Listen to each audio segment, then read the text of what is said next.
Bonjour, je me présente Alain Géham, chef de cuisine étoilé de plusieurs établissements à Paris, dont Restaurant Alain Géham, Bistrot Castille, l'Auberge Nicolas Flamel, la plus vieille maison de Paris et Boulangerie Flamel.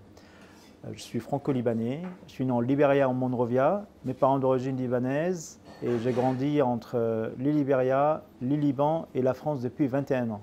Je suis grandi dans une maison libanais mais dans un pays africain. Ça veut dire que je n'ai pas beaucoup de souvenirs de la culture africaine, par contre libanais 100%. Je suis allé au Liban, j'avais 4 ans. J'ai vécu le début de la guerre civile africaine en Libéria.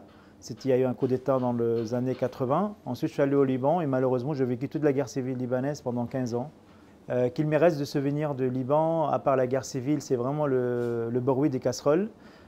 J'ai eu la chance jusqu'à maintenant aussi d'avoir une maman qui est passionnée par la cuisine, qui se réveillait très tôt à 5 h du matin pour commencer à nous préparer son plat du jour hein, pour la famille.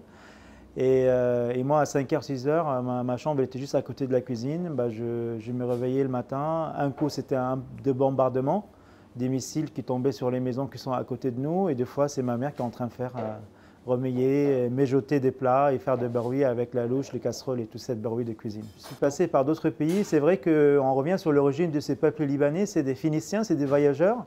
C'est vrai, nous, les jeunes, à partir de l'âge de 18 ans, ils ont envie de voyager, tenter son expérience à l'étranger. Et c'est vrai, le Liban, elle sort de quinzaine d'années de guerre civile. Le pays, elle est déchiré. Il n'y a pas d'avenir pour le jeune, il n'y a pas d'école, il n'y a pas d'études, il n'y a pas de travail. Je suis allé tenter, aller faire aller-retour en Italie, ça n'a pas fonctionné pour moi. J'ai retourné au Liban, je suis allé à Prague, j'ai retourné au Liban.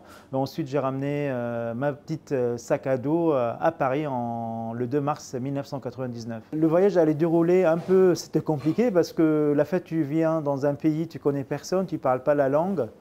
Bien sûr, on a une seule symbole en France, c'est les Tours Eiffel. Ça veut dire directement la première bus que tu ramènes de l'aéroport au Champ de Mars, au Bir Hakeim. Je suis venu avec mon sac à dos, j'ai resté au Champ de Mars, j'ai dormi quelques nuits là-bas. Et j'étais vraiment quelqu'un beaucoup dans le milieu des sports. Je faisais beaucoup de sport quand j'étais gamin, jusqu'à maintenant je fais du sport.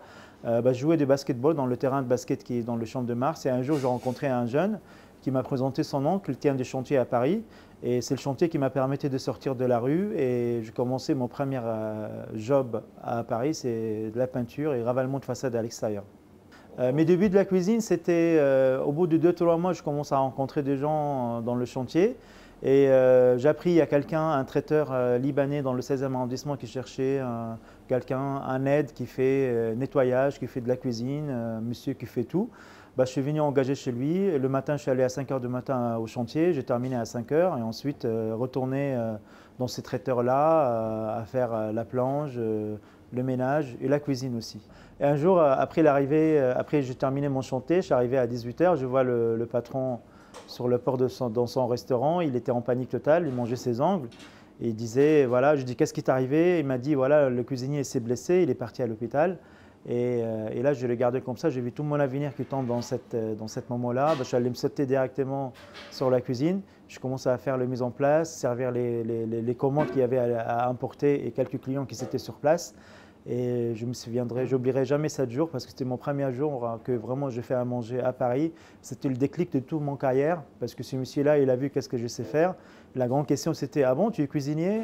Oui, ah bon, mais pourquoi tu fais la planche? Parce que je cherche le début de travail pour survivre, pour avoir un logement, une chambre de bonne. Et ensuite, moi, mon rêve d'être un cuisinier à Paris. Le plat de la Méditerranée dans ma cuisine, c'est 99% de ma cuisine, elle est méditerranéenne. Et aujourd'hui, quand on dit français, c'est méditerranéen aussi. On n'oublie pas, il y a une grande partie de la France qui est dans le bassin méditerranéen. Aujourd'hui, quand je suis dans le sud, dans le Méditerranée, je suis chez moi. Ici, c'est un peu un autre pays. Bien sûr, je me suis adapté à fond, je suis à fond dans la culture parisienne, français, à 200%. Mais aujourd'hui, le Méditerranéen, c'est mon pays. Il n'y a pas d'histoire de cuisine, c'est plus une culture, c'est une façon de faire. Présentation en assiette, ou jeu de texture, ou le saveur. Huile d'olive, pas de beurre, des herbes, beaucoup de partage, beaucoup d'hospitalité, beaucoup de joie de vie. Aujourd'hui, c'est vrai quand on prend l'avion, on part d'Orly, on descend à Nice, vite fait, on sort de l'avion, on a l'impression, on respire, on est bien, la mer elle est ici, les montagnes elles sont là, c'est 100% Liban et c'est Alain Géham, 100% méditerranéen. L'étoile Michelin, ça change énormément de choses. Vraiment, c'est un grand récompense à quelqu'un comme moi, surtout que quand on dit oui, le Michelin, il est réservé pour les gens qui sont faits Ferrandi ou Médéric, ou qui sont formés chez Alain Ducasse ou Yannick Aleno. C'est vraiment le contraire.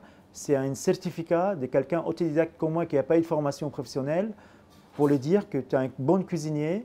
Ça donne beaucoup de zèle, ça donne beaucoup de confiance. Je reviens sur le sujet que ça a pris pour vraiment assumer ma cuisine, ma identité et mon histoire. Ça a pris presque 18 ans. Aujourd'hui aussi, le Michelin m'a donné plus que de confiance pour aller continuer plus dans ma identité culinaire.